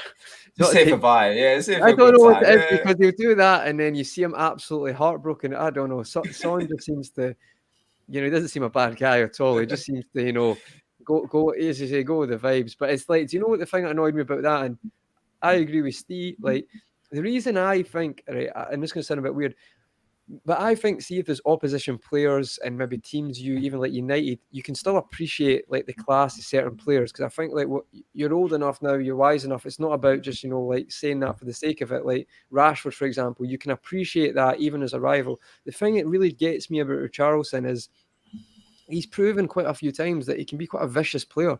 Like look at the tackle on Thiago, like that crosses a lot of line for other footballers as well. The way he'll go out to hurt people, and he's done it a few times. Let's not act like you might like. Listen, other people don't like Robbo. Thinks you're a bit of a shithouse, right? But ultimately, there's a lot of players like that. But I wouldn't necessarily say that they're vicious players, like they've went out to actually injure other professionals. He's done that several times, and to me, that absolutely crosses a line. And I agree with Steve. I really don't like the person. But you know what tops off as well is that lack of self-awareness that you've just scored the last-minute goal in a massive game and you've literally done that celebration. I mean, come on, mate. Like, even I was like, this is a huge moment and you're doing that celebration. It just says a lot. I wasn't laughing at the time, but the way it came back to bite him. See if he just ran into the crowd, and just done that and just like, made it a big moment. But no, he's doing like was it the pigeon or the duck, whatever it's called? I don't know. But it comes back to bite him because literally he's went from taking the mick to then 30 seconds later, it all goes against him. And that celebration is going to be used consistently. It's going to be a meme now. And it's just, do you know what? He probably deserves it because I don't think he's a very nice person. I think he's, dislike the person because of those things he's done, not because of who he's played for, but because of those things he's done. So, absolutely deserved it. And it couldn't have happened to you. I'm happy who it happened to, if you know what I mean, who the gift became. I quite like Son, so I was like, let's not have a go at Son, right? But I did dislike Richarlison, so there you go. But on that, what was your thought, Cav? Sorry, what were you thinking when it went in? Because the thing is, see the header as well. It's so frustrating because it is lucky because the way he heads it causes it to loop. It's the one Alisson can't do anything about it because it's the one area because it's not even good connection. Just because it bounces up. It's a torture watching it go over Alisson, and you're just like, where are we now? Where are we now? Is this back to square one? It's just, it felt like that. What was your thoughts, Cav? It just felt like the whole game, you could have, how it panned out, apart from the final moment, which we'll talk about, you could have written, the script was there before the game. Spurs wouldn't start well. Liverpool would. We would go ahead. And then Spurs would come back stronger towards the end of the game and probably peg us back. I didn't think that would happen if we were 3 goals up. I thought if we were a couple of goals up, it might have happened. Yeah. And then Richarlison coming on, ex-Everton player, all-round shithouse, final moment, added time. It just felt like, football has sometimes these moments where it's just like, this is going to happen. And we don't know why, but you can just feel it, and then it happens. And it didn't actually hurt me. It didn't actually affect me too much. And I said to you before, because we were speaking off air, I was like, could you imagine if we were in a title challenge? Or could you imagine if we actually were in with a chance of getting top 4? That would have been such a sick note. But I think for me, at this point in time where we are in the season, sort of coming towards the end, I was a bit like, it's a draw. It's a point. 3 more points probably helps us get 5th place, which I'm not really fussed about anyway. So I was a bit like, yeah, okay, just get this guy off my screen. I don't need to see him shushing the crowd and taking his shirt off like he'd won the bloody Champions League and all of these kind of antics. And I didn't want it to pan to Ryan Mason, bloody running down thinking he'd got one over Klopp and all these kind of things. I was like, just get me out of here. Get me out. Yeah. If he'd have ran down that line, I would have switched the telly. I am not handling that. There's no way Ryan Mason running down with his finger in the air. No, you can. Do you know what? There's a bit of me. It's a bit like it's funny how Jose Mourinho does that, right? And it's still like revered. But if anyone else tries anything like that now, I think it might cause people to come on the pitch. So when you look back, you're like, I don't know how he got away with that, but it's funny how it works. Definitely. But look, the moment we've all been waiting for, right? And as the main man says, football is a humbler. And it could not have happened to a better person, right? The man that scores the equaliser has to sit there and sulk because the man that perhaps should have been sent off earlier in the game goes on to win it a moment later and in the dying embers of the game. Jota, it's a bad back pass from Lucas Moura. Don't know what he's doing. There's no awareness, just tapping it back as if it's no Liverpool player there, just his defense. But Jota's alert to it. He's banking on somebody making a mistake. He runs in behind, takes 3 touches, and the final one being a deadly finish to put it low, driven into the far corner. It's perfection from Jota's point of view, and it's perfection for us. So, Conroy, I'll come back to you. What's your reaction? Are you jumping around? Are you laughing? Because I'm laughing. I'm laughing at Spurs. Yeah, see, the thing is, mate, I'm known sometimes to be quite level-headed, but in this game, I actually did, especially the Jones one at the start. I was like, yes, come on, and then I was jumping about when that went in because it's football, and it still surprises you. And I know Steele agree with this. The amount of games you've watched, you still are surprised because I didn't see us creating anything in those last seconds, and it comes from a mistake.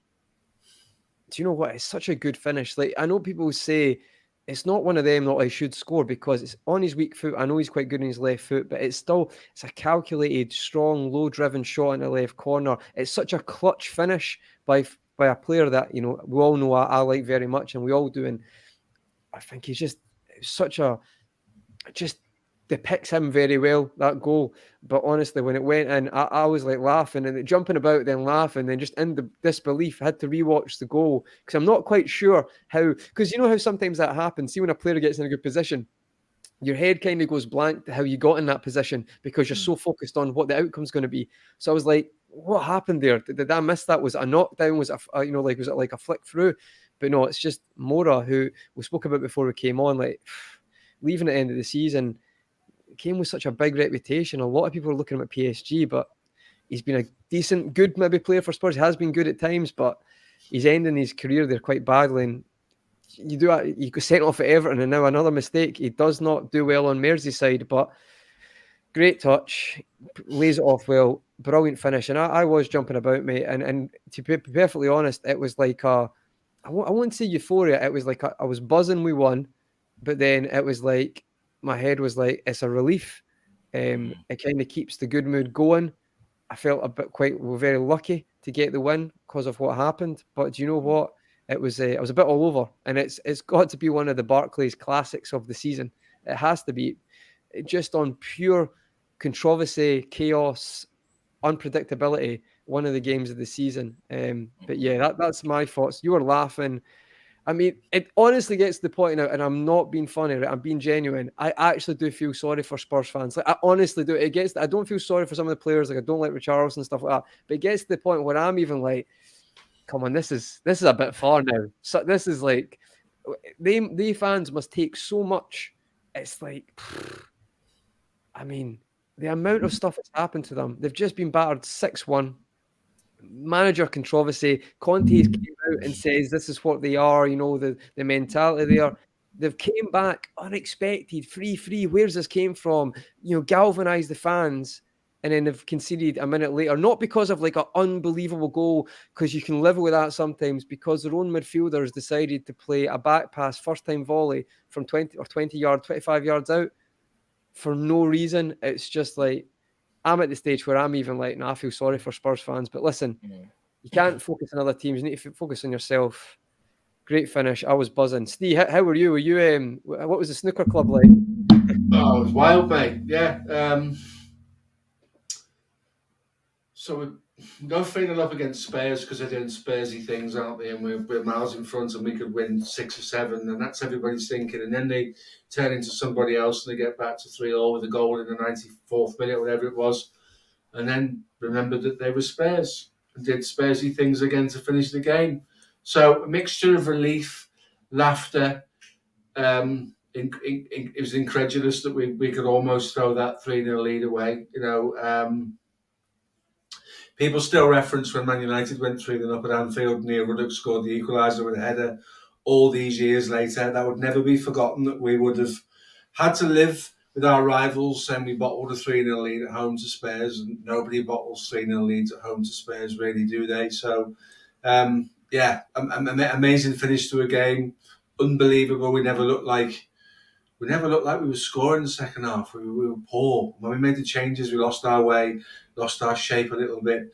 And that seems to be something that happens quite a lot. Fair play to Jota. He's got 3 touches before the shot, and he's been closed down by two defenders, so keeps his cool really well and slots the ball away. And he's probably the best finisher in the club, to be fair, if you look at what else we've got, because we've all talked about chances that Mo Salah's missed and he shouldn't have done. Jota's just lethal in those positions. Pressure situations as well, Steve. That changes it as well. I agree. I absolutely agree. I think it's a great point. Yeah, one in the League Cup at Leicester last year when he came on and made a difference, including scoring the penalty. So he's got kahunas, hasn't he? He's a man for the big occasion. He doesn't bottle it, and he's a man in form as well. So not surprised he tucked it away. He's long may it continue, and hopefully he carries on scoring until the end of the season, and we'll see where we end up. But I think if we'd been sitting here talking now and it had ended up 3-3, this would be a very, very different conversation, because it would feel worse than losing a game, because you've got so much control. You've got the whole entire game in the palm of your hand, and you contrive to literally throw the whole thing away, and you get out of jail in the 95th minute. So I'm here for that. I think it's absolutely amazing, and it went wild in the snooker club where we watched it. Can't keep doing that, boys. Can't keep going that far into games. Can't keep going to the well looking for miraculous endings to football matches. That was ours for the taking. Absolutely ours for the taking.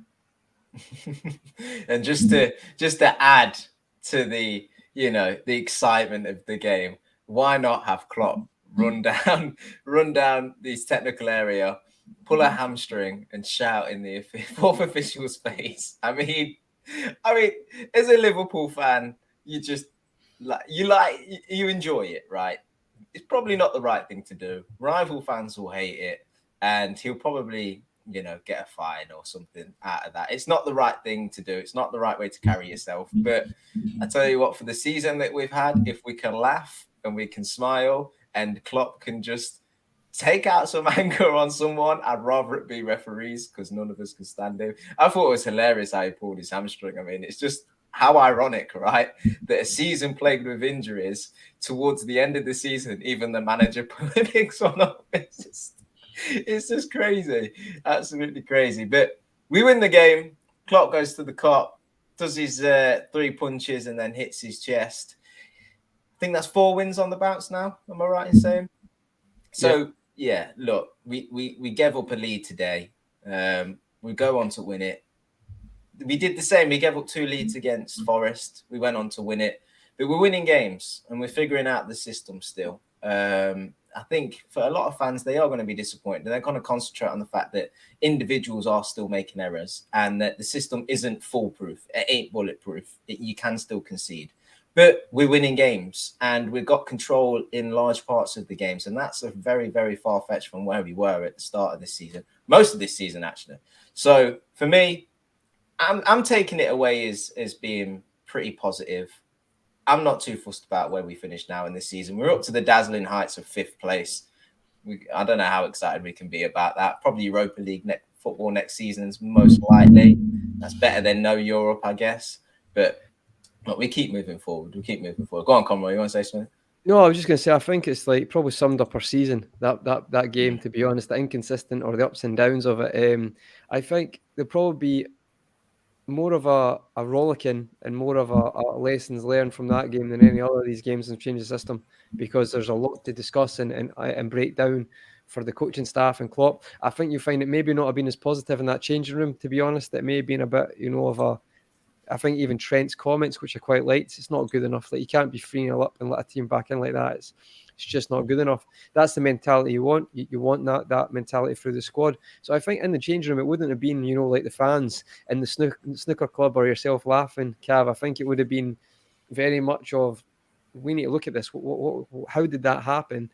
We want to be a top team. Top teams don't do that. And if you do concede, it should be, you've been really breaking down well. I mean, this team got battered by Newcastle, and that's because Newcastle went for the jugular, and we just kind of sat in between. And as Steve said, we're far, far too complacent. And I think when you compare both matches, you can see that. So for me, I think that'll be the reaction from the squad. But ultimately, you want to win. You want to try and get a feel-good factor towards the end of the season. I know Robertson said that in his comments. Trent said that as well. You want to keep winning, but put an asterisk next to this game to say, very lucky. If this happened in 9 times out of 10, you're probably not getting that win again. Just on the way we played. I don't mean us as a team, but we created nothing second half. Take that and then move forward, and hopefully it won't happen again. And on the reaction at the sidelines, I actually think probably both Mason and Klopp, they'll look into that, because that'll be Klopp's. Was it this season as well? He got the 1-match ban for the one on the lines when we went up to him as well. So if that's the same season, they'll probably look at that as well. You can't go up to someone's face and do that, especially a 4th official who literally can't make any decisions as well, which is quite. To be honest, I think it's be very. You can't come up to someone's face and do that. It's end of the day, he's at his work. Like, it's not as if he's got a problem with Tierney. Go and speak to Tierney, and that's what I would say on that issue. Like, I get it, the animosity with Tierney. I agree with it. I've never been a fan of him as a ref, especially when it comes to Liverpool Klopp connection. But ultimately, 4th official is taking hassle from both managers, and I feel like they'll both get looked into, or the instance will get looked into for that. You can't be doing that. I think we've got to be fair here. You can't do it. I don't know if you guys feel the same. It's like it's still someone who's doing their job and going up to their face like that in the moment of a goal as well. That's what I don't get. Instead of just enjoying it, it's like, I don't know. The fourth officials literally probably just stood there the full game and just had to take, because it's not as if they blow for stuff or like they just have to listen to both managers going on. So that's the one I didn't like. I get it if you got a problem with Tierney completely, but I did kind of feel a little bit sorry for the fourth official, to be honest. Just and Klopp, you know, you imagine Klopp staring over in your face. It can come across quite aggressive, you know, quite intimidating. Yeah, but definitely. Klopp, his relationship with officials, we know all about this. I've been at Anfield before. I don't think the TV cameras pick this up, but fourth officials quite often will be quite patronising to Klopp, you know, and they'll push him away and not get in his face, but they'll kind of push him away and sort of walk up to him. And I often have looked at it and thought, well, that's not how you should probably maybe conduct yourself. So look, the relationship's volatile between most managers and referees. Certainly, why is that though, Gav? Why do we just accept that that's normal? Like, there's still someone. It shouldn't be, and we should uphold a better standard. You know, we get. I think as football fans and in this world of football, we kind of tolerate a lot of things that actually is just really bad sportsmanship, isn't it? Really, I think that's one of those things. It filters down. Ultimately, it's like, if you see something like, I'm not just using this example, but it's like there has to be a higher standard to uphold, because it goes down to grassroots, it goes down to the younger kids who feel like what's acceptable to treat. Because ultimately, if you keep going this way, do you want to be a ref, Cav? Do you want to be a ref, Steve? I think most people wouldn't want to be refs. So if you're not got any refs, you're not got a game. And then if you have more people wanting to do it, you have a bigger pool, so you have a bigger quality of refs. So it's like, it's a cycle, it's a thing, and it's like, you need to keep that standard. And ultimately, see today, probably nothing. It'll probably get looked into, but it's a small incident on the face of it. But it feels very misdirected, to be perfectly honest, though, because he's clearly, even in his comments, he's got a problem with Tierney. And it's like, I actually don't know the fourth official's name. Yeah. It feels like that was misdirected. And that was quite frustrating, to be honest, in that moment of kind of exhilaration. I was like, don't really have to get him involved. But that's just my thoughts on it. Yeah. Do you remember that moment as well, just quickly, where Klopp dived to the floor, head in his hands? It was a little bit of a Louis van Gaal moment, won't it? I feel like we might be seeing that image again in the future. So. Again, it comes back to, though, I don't know why they keep putting the two together. Like, Tierney seems to get these matches. I don't really get. That's the one weird thing. It's like, just give it to Anthony Taylor or Michael Oliver, because if you don't like them, fair enough, but there's definitely a lot less controversy when they ref these games. Yeah, exactly. So look, that's the game, and our man sends in a super chat. Top 4 possibility. United win was a downer. Obviously, getting a 1-0 win earlier on against Aston Villa, a very good Aston Villa at this moment in time. So that's a good result for United, but it's not good for us because it's a game where you kind of needed them to drop points, in my opinion. But Steve, do you think it changes anything for us getting this win? We go to the end, mate. Keep going till mathematically we can't get there, because we've seen bizarre things happen in football matches. On a personal level, if we don't get there, then I think we need to start building some momentum for next season.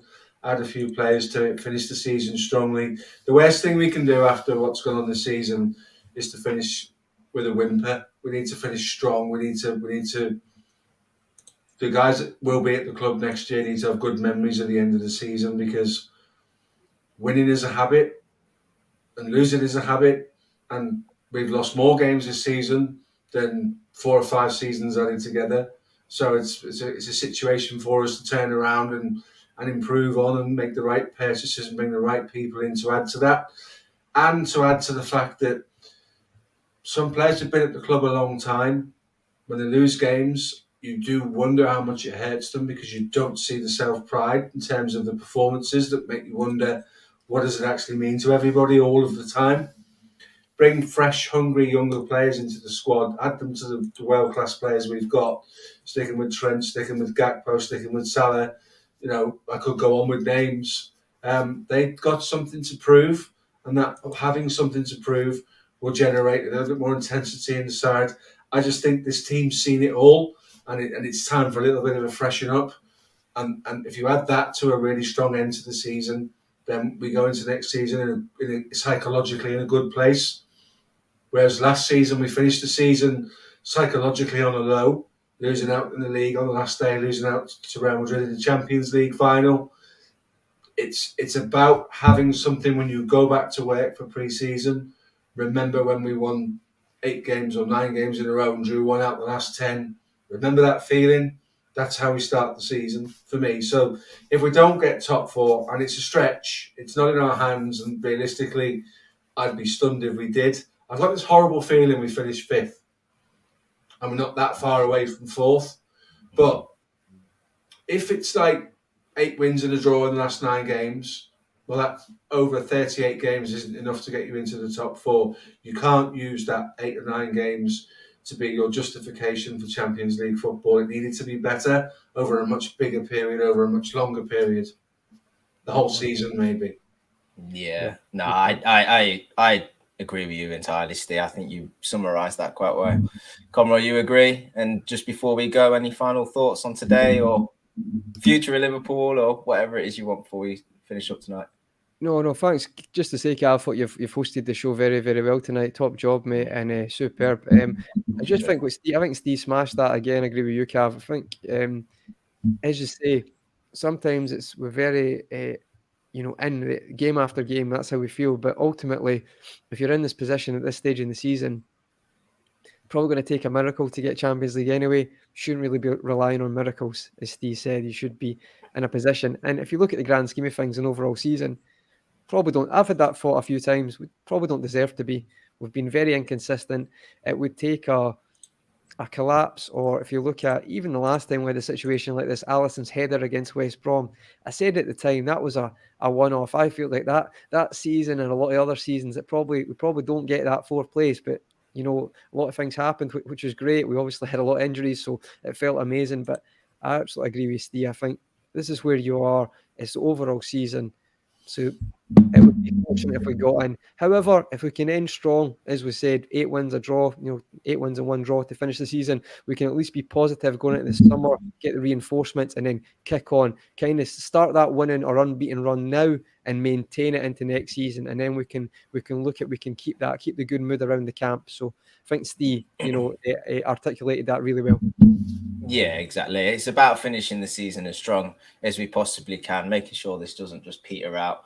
Learn as much as we can about this system, as much as we can about these players and how they link together, all in preparation for having a good season next time out. So that's it, guys. That's our review of today's game. It's been crazy. Plenty of talking points. Took up an hour and 40 minutes. Next up for Liverpool's Fulham on Wednesday, I believe. I think we are at home again. So that should be a different test. Fulham put up a good fight against Man City, even though I thought they would just be, most of their players would be on the beach already. But as I say, it will be a different type of test. Liverpool need to turn up and do their business. But until then, we'll wait and see.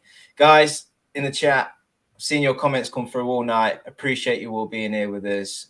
Been some great conversations going on in the chat. On your way out, hit the like button for us. It'd be much appreciated. But from us 3 tonight, we out of here. See you later.